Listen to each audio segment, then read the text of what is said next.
What would happen if you stopped eating for 72 hours, 3 days? Out of all the things you can do for your health, prolonged fasting is at the very top of your list. The feeling you're going to get from it is almost euphoric, a state of bliss. A lot of people do it to increase their spirituality and their mental state. Prolonged fasting is the only way to achieve deep cleaning, turning junk in your body to new cells. The other thing that I really like about prolonged fasting is that you're using fasting for exercising willpower. Willpower is the ability to remain in control of your body. I mean, think about an average person. Their whole life, they're not in the driver's seat with their food. When you actually say no to your body and you really start fasting, despite the smell of food, despite all the visual foods, your ability to say no gives you incredible power. This makes it easy to strengthen this willpower and stick with it a little bit longer than you normally would. Let's shift gears to cancer for a second. Just think about the biggest risk factor for cancer. It's age. As you get older, your risk for cancer goes up. Why? Because of the accumulated damage in your cells.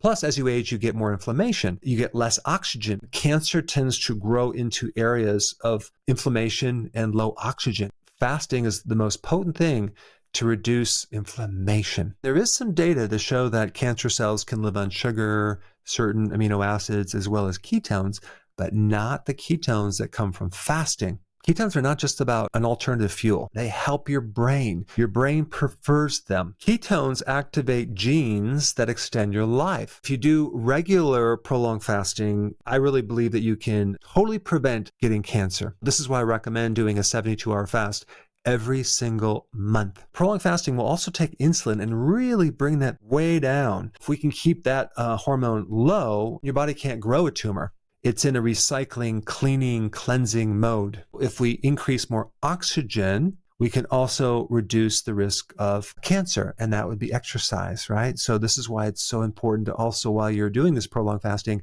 go on long walks, get a lot of oxygen. Growth hormone also majorly goes up when you're doing fasting. Growth hormone helps you burn fat, but it also helps you preserve your muscles. Now let's switch to some practical tips with fasting.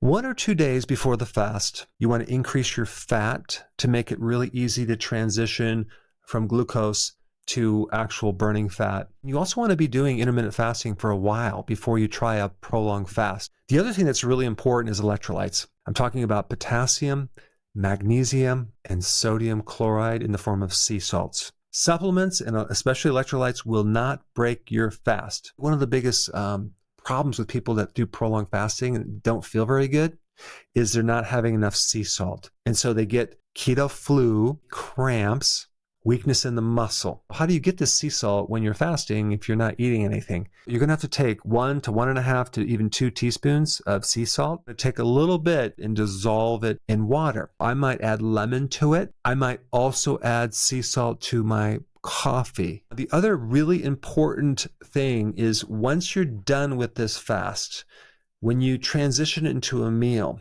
do not make this mistake. Don't start consuming anything sweet or carbohydrate. What you want to consume is just a little bit of sauerkraut, fermented vegetables, an egg, or some bone broth is really good, because sometimes all it takes is a little bit of protein to get you back to where you need to be. Wait for a few hours and eat a little bit more. Your digestive system has gone to sleep and you have to wake it up slowly. You don't want to wake it up with carbohydrates. The reason why people don't feel good when they do prolonged fast is either they don't have enough sea salt, or they haven't adapted to it gradually beforehand by doing regular intermittent fasting, or they just need more protein. You may have heard this story in another video, but I had this gentleman who reached out to me and he said, you might want to do a video on my story. He was very, very depressed. He was suicidal. He wanted to kill himself. So he locked himself in his room for a few days and just wanted to starve himself to death. Laid in his bed and just said, I'm not going to eat or drink anything. By day 3, he was feeling incredible. Happy, mind was working. He's like, why do I feel so good? So he goes on his computer and he discovered the benefits of fasting from my video, and it changed his whole life around. Another thing that can happen is if you have a tendency to get gallstones, you may generate a bit more bile sludge. The antidote is something called TUDCA, which is a very special type of bile salt that keeps the bile thinned and flowing through the ducts. Take 2 Tutka twice a day. If you're pregnant, if you're lactating, I don't recommend you do prolonged fasting. I also did a video on a group of, I think it was 5 to 7 people. 1 or 2 of these people had diabetes type 1. And they wanted to do an experiment where they did exercise. They ran 20 miles every single day for 5 days in a row. They wanted to prove that a diabetic type 1 could handle doing 5 marathons in a row. But that wasn't the interesting thing about this story. It's that they not only ran 20 miles a day for 5 days, they also fasted. Yes, fasted for 5 days. What's really interesting is that they didn't get a lot of soreness. Why? Because the anti-inflammatory effects from the fasting sky high. I just want to put this out there just to show you, you can actually exercise and also fast at the same time, even if someone has a health problem. But of course, I'm not recommending it unless you check with your doctor. You now know the power of fasting in this part 2. But if you have not seen my part 1 yet, you will be missing some really key points. In part 1, I talk about what to eat after fasting, what to expect, how to get through the barriers, how to get all the benefits from this 3-day fasting. And for that information, watch this video right now. This one right here. Yeah, click it.